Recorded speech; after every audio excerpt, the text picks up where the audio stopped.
ఎందుకు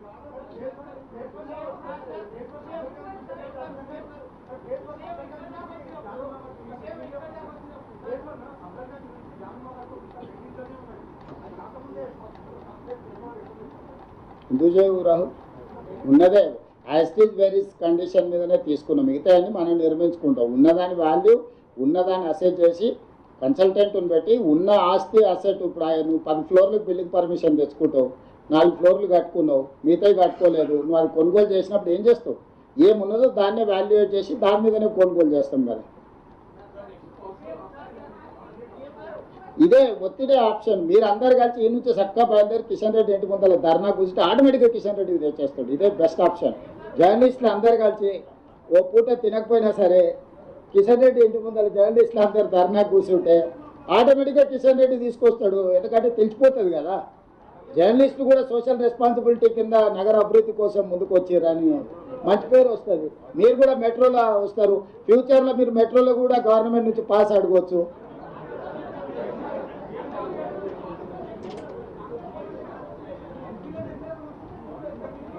చేస్తాం సార్. ఇప్పుడు మన సామభేద దాన దండోపాయాలని యుద్ధతంత్రం చెప్పారు కదా వెంకట్కే.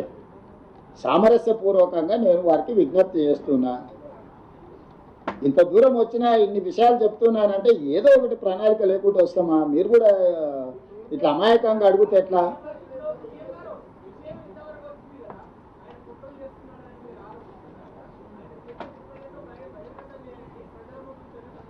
ఇదేంటి మరి ఇప్పుడు చేసింది అంతేంది? ఇప్పుడు చేసింది ఏంది? ఇప్పుడు చెప్పింది అదే కదా, ఇదే కదా. అడ్డుకోవడమే కుట్ర. ఏ కుట్ర అంటే ఏం చెప్తాము?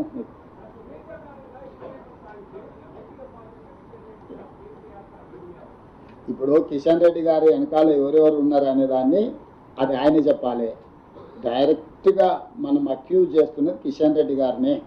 కిషన్ రెడ్డి గారే క్యాబినెట్ మినిస్టర్. ఈవెన్ బండి సంజయ్ని కూడా అక్యూజ్ చేయట్లేదు. Bandi Sanjay union cabinet minister కాదు, మినిస్టర్ ఫర్ స్టేట్. అతను మంత్రివర్గ సమావేశంలో భాగస్వామి కాదు. కిషన్ రెడ్డి గారే మంత్రివర్గ భాగస్వామి. నరేంద్ర మోడీ గారి క్యాబినెట్లో తెలంగాణ కోటాలో union cabinet minister only Kishan Reddy గారే.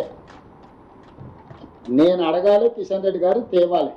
ఇది రాష్ట్రానికి మేలు ప్రయోజనం. అందుకే నేను అడుగుతున్నా కిషన్ రెడ్డి గారిని తెమ్మని.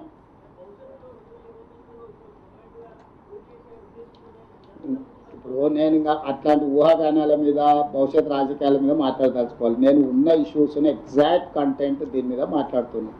Yes Ashish.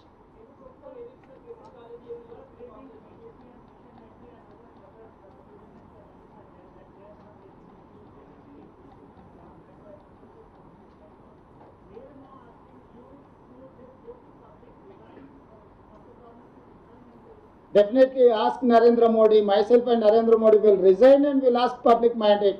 He has promised 2 crore jobs for every year. 12 years he has to give 24 crores employment. He has said, go through manifesto. He has promised that farmers' income double. And he has promised from Swiss Bank, he is going to get black money. He is going to distribute 15 lakhs each individual poorest of the poor account. Many issues are there. Three election manifestos are there, 2014, 2019, 2024. These 3, he has not implemented anything. He has promised regional ring road, Mr. Narendra Modi, in 2023. Till now he has not delivered. For that, Narendra Modi, and moreover, I have comfort majority. I am not depending on anyone. BJP government is physically handicapped government. They are depending on many political parties. So they don't have clear mandate. They have to resign, then they can ask. They don't have any moral right to ask to resign. If that is the case, I am ready. I am ready to tender my resignation and my cabinet. Meanwhile, Narendra Modi has to resign. He has to dissolve his government, then we'll go. Let it go. See, political statements are not one side.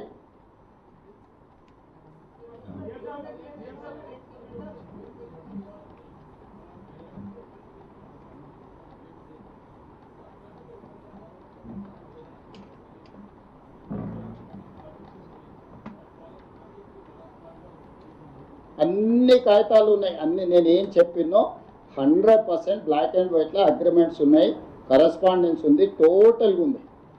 ఈ documents అన్నీ కూడా కిషన్ రెడ్డి గారికి ఇస్తాను. నేను public డొమైన్లో పెడితే ఏంటంటే two companies మధ్యలో జరిగే కరస్పాండెన్స్ మొత్తం ఇప్పుడే ఎందుకు నేను పబ్లిక్లో పెట్టాలని ఆలోచన చేస్తున్నాను. ఎందుకంటే ఇది అనెథికల్గా మేము ఇచ్చి ఉండే వాళ్ళము, లేకపోతే 2 రోజులు లేట్ అయింది, లేకపోతే పబ్లిక్ డొమైన్లో ఈ బిజినెస్ డాక్యుమెంట్స్ అని ఎందుకు పెట్టారని చర్చ రావచ్చు కాబట్టి పెట్టడం లేదు. Every document is there. అందుకే నేను చెప్పిన కిషన్ రెడ్డి గారికి అనుమానం ఉంటే మొత్తం తెలంగాణలో ఉండే లోక్సభ రాజ్యసభ ఎంపీలను పిలిచి పవర్ పాయింట్ ప్రజెంటేషన్ సెక్రటేరియట్లోనే ఇస్తా. ఇది ప్రజల సమస్య, ప్రజల కోసం చేస్తున్న పని. నేనైనా కిషన్ రెడ్డి గారైనా ఎవరమైనా ప్రజల మంచి కోసం చేయాలి. కాబట్టి కలిస్తే ఎందుకల్లా అపాయింట్మెంట్ ఇప్పి నువ్వే ఫిక్స్ చేసుకోరా, ఎప్పుడో టైం చెప్పు. నేనే కాదు, మా మంత్రులను కూడా తీసుకొని వస్తాం. మా హైదరాబాద్ రంగారెడ్డి జిల్లా ఇన్ఛార్జ్ మంత్రులు, నేను, మా ఎమ్మెల్యేలు అందరం కలిసి వస్తాం. కిషన్ రెడ్డి గారు ఎప్పుడు చెప్తే అప్పుడు వస్తాం. నాకేం పోయినా కదా, ఆయన ఇంటికి కూడా పోయి కలిసి వచ్చిన 2 సార్లు ఢిల్లీలో, తెలుసు కదా. నేను ప్రజల పని మీద ఎవరి దగ్గరికైనా వెళ్తాను. నాకు అట్లాంటి భేషజాలు లేవు. పైరవికి వెళ్ళాలంటే మనం మోమాట పడాలి, కానీ ప్రజల సమస్యల మీద ఎన్ని కలవడానికి మనకేంది. నీకే బాధ్యత ఇస్తున్నా. ఎప్పుడైనా నువ్వు అపాయింట్మెంట్ ఫిక్స్ చేయి, నేను వస్తా, కలుస్తా, వివరణ ఇస్తా. ధన్యవాదాలు.